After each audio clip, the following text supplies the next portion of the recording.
Hello friends, I am Kishan Barai from Barai overseas. तो दोस्तों, काफ़ी प्रश्न मुझे ये आ रहे थे कि सर इंटरनेशनल बिजनेस में मैं अपना प्रोडक्ट का प्राइस कम्पिटिटिव कैसे रख सकता हूँ, राइट? कैसे मैं रीजनेबल रेट पे प्रोवाइड कर सकता हूँ। मेरा कॉस्टिंग जो है वो बहुत हाई आ रहा है, कॉस्टिंग मेरा बहुत ही हाई आ रहा है। दोस्तों, यहाँ पर आपको थोड़ा माइंडसेट चेंज करना पड़ेगा, राइट? नॉर्मली बिगेस्ट प्रॉब्लम क्या है? ये सबसे बिगेस्ट प्रॉब्लम है। मैं एक्सपोर्ट करना चाहता हूं, ठीक है, गलत नहीं है, लेकिन सिर्फ इसमें ही मत रहिए। अब ये सोचिए कि देश का कैसे एक्सपोर्ट बढ़ सके। अगर ये आपका सोच हो गया ना, आपको कॉस्टिंग जो है उसमें इतना प्रॉब्लम आएगा ही नहीं। अब मैं ये समझाता हूं कैसे।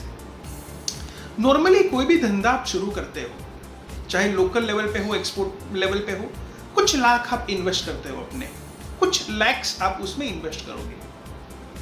अभी यहां पर ध्यान ये रखना है दोस्तों कि आप ये अपनी पूंजी जो बहुत ही कीमती है वो आप कहां पे इन्वेस्ट कर रहे हो, that is very important, right?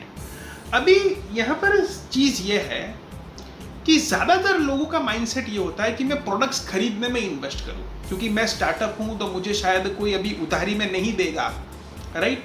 इसलिए मैं प्रोडक्ट्स को खरीद के कहीं एक्सपोर्ट करता हूं, right? So I will purchase it at first and then I will export. तो इसमें कहीं ना कहीं जो चीज़ है इसमें अपग्रेडेशन होना चाहिए, माइंडसेट का थोड़ा अपग्रेड करें।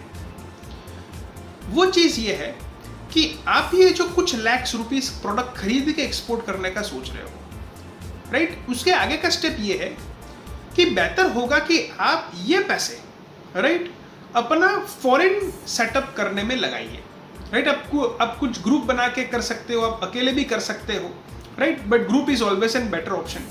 तो आप फ्यू लैक्स रुपीस में वही पैसे, जिस पैसों से आप प्रोडक्ट्स खरीदने का सोच रहे हो, इससे आपका फॉरेन सेटअप हो जाएगा। देखिए, बात सिर्फ यहाँ तक नहीं है, बात आगे डीप में समझने की है। जब आपका फॉरेन सेटअप हो जाएगा तब आप हर एक इंडस्ट्रीज के लिए जो एक्सपोर्ट करती है उसके लिए आप एक बायर हो, राइट? जैसे आपने एक फॉरेन सेटअप डाल दिया, राइट, तो आप एक बायर है। एग्जांपल ले लेते हैं, जैसे कतार, राइट? तो कतार में लोग जो है 3 से 5 लाख में लोग सेटअप डाल रहे हैं, तो आप एक कतार के बायर हैं अगर आपने कतार पे सेटअप कर दिया, ठीक है? अब कुछ ग्रुप में करोगे तो आपको तो बहुत ही कम कॉस्ट आएगा, राइट? आप कतार के बायर हो गए। जो भी आप ग्रुप में 4-5 पार्टनर है, 2-3 लोग हैं, ठीक है, आप हो गए, बायर हो गए, राइट? अब मैं आपको एग्जांपल देता हूं प्रैक्टिकली। जैसे आप बालाजी वेफर्स है, उस इंडस्ट्रीज में जाओगे। बालाजी का एग्जांपल ये ले रहा हूं क्योंकि वो फैक्ट्री जो है हमारे घर के पास है, मतलब इन शॉर्ट राजकोट में है, राइट? इसलिए एग्जांपल ले रहा हूं। अच्छी कंपनी है बालाजी वेफर्स का, आपको पता होगा, राइट? तो जब भी आप बालाजी में जाओगे और आप कहोगे, राइट, कि मैं एक एक्सपोर्टर हूं, राइट? यहाँ पर बायर की बात नहीं, लेकिन आप ऐसे कहोगे कि आई एम एन एक्सपोर्टर, तो शायद वो आपको इतना एंटरटेन नहीं करेंगे स्टार्टअप्स को, क्योंकि वो खुद ही एक्सपोर्ट कर रहे हैं। बालाजी वेफर्स खुद भी एक्सपोर्ट कर रहा है, राइट? तो यहाँ पर जो है, जो बड़ी इंडस्ट्रीज होती है, राइट, वो अट्रैक्ट एक्सपोर्टर से नहीं, इंपोर्टर से होती है, राइट? तो यहाँ पर जब आप कहोगे कि मेरा कतार में ऑफिस है, राइट, मैं कतार का बायर हूं, मैं बालाजी वेफर का सोर्सिंग करना चाहता हूं, परचेस करना चाहता हूं, और वो जो आपको प्रेस्टिजियस, राइट, लेवल का इंपॉर्टेंस मिलेगा कंपनी में, वो ट्रिमेंडस होगा। और ये प्रैक्टिकल बात कर रहा हूँ, ये सिर्फ मेरी बातें नहीं है। हम लोग बालाजी फैक्ट्री में गए हुए हैं, बातचीत हुई है, राइट? हर सिनारियो में हमने चीज़ें फेस की हुई है, राइट? तो एज ए एक्सपोर्टर जब आप जाते हो किसी फैक्ट्री में, you don't get that sort of encouragement. हाँ, सब काफ़ी इंडस्ट्रीज करती है, लेकिन आप समझिए, आप खुद से सोचिए माइंडसेट, जब आप ऐसे बायर जाते हो, राइट, तभी उसका एकदम माइंडसेट जो है बहुत ही बढ़िया हो जाता है। अब आप समझिए कि आप जो है एज ए बायर है, राइट, उसे बातचीत कर रहे हैं और वो आपको सप्लाई करने के लिए रेडी है।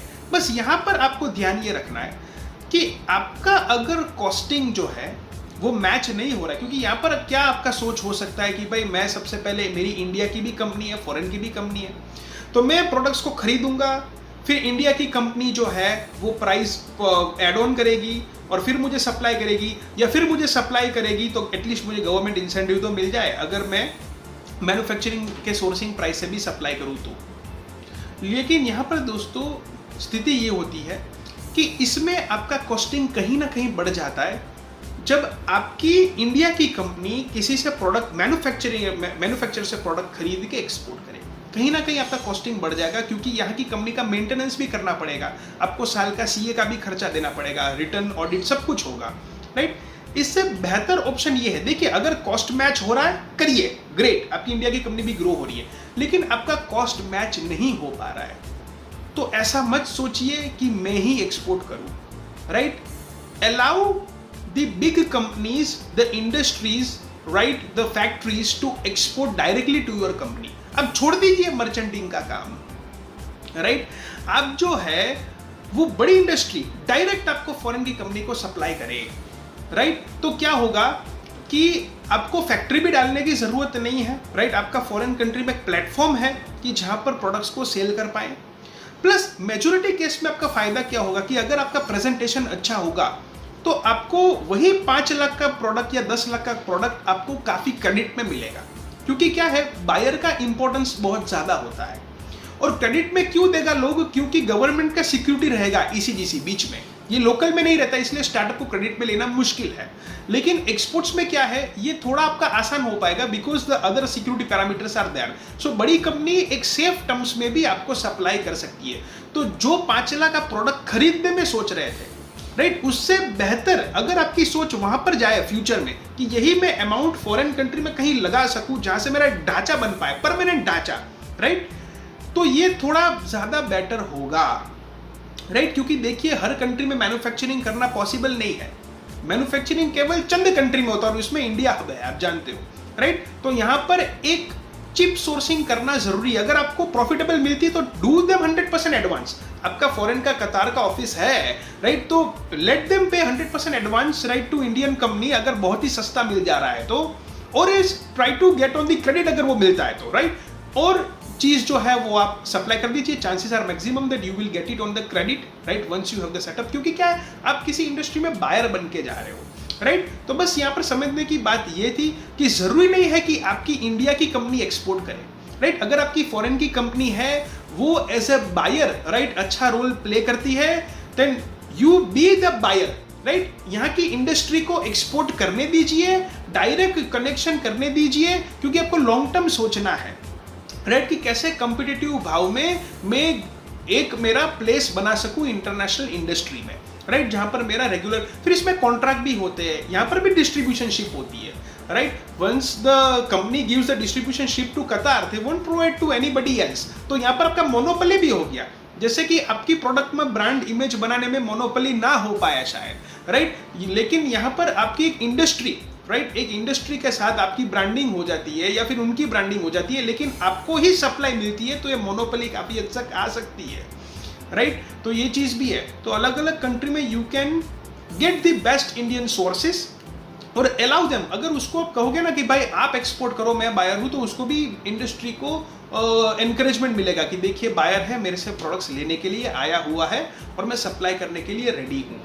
तो ये भी एक स्ट्रेटेजी है जिससे आपका कॉस्ट 100% डाउन आएगा, राइट। आपका कॉस्ट जो है वो डाउन आना इसमें आएगा ही आएगा, right. So that is the thing, right, you need to think about it, right. Secondly, आपकी जो कंपनी नई होगी, न्यू कंपनी होगी, तो शायद आपको ये भी ख्याल आएगा कि मेरी नई कंपनी को लोग उधारी देना कैसे शुरू कर देंगे।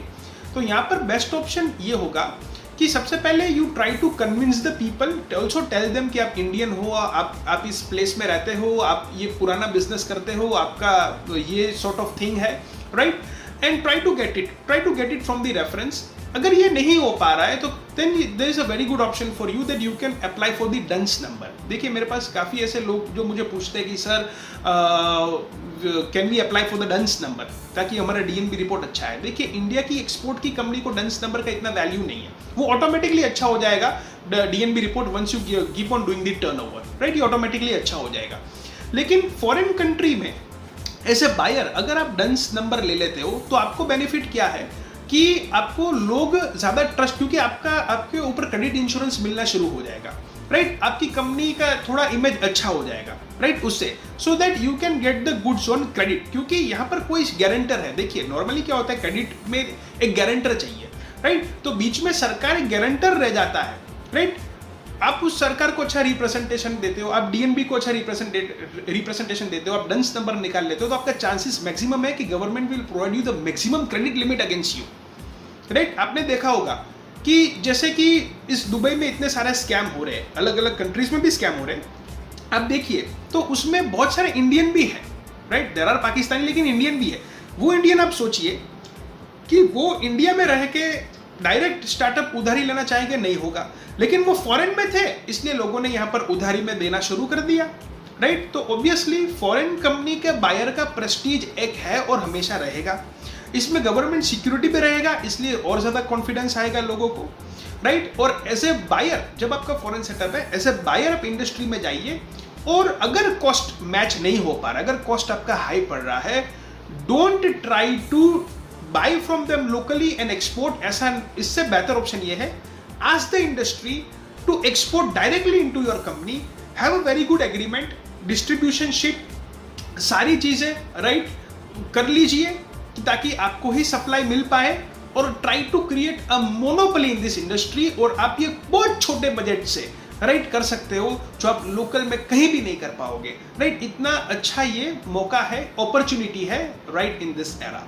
Right? So this Kishan Barai and thank you. So think over it, right? Think creative, think different. Fine, this Kishan Barai and thank you very much.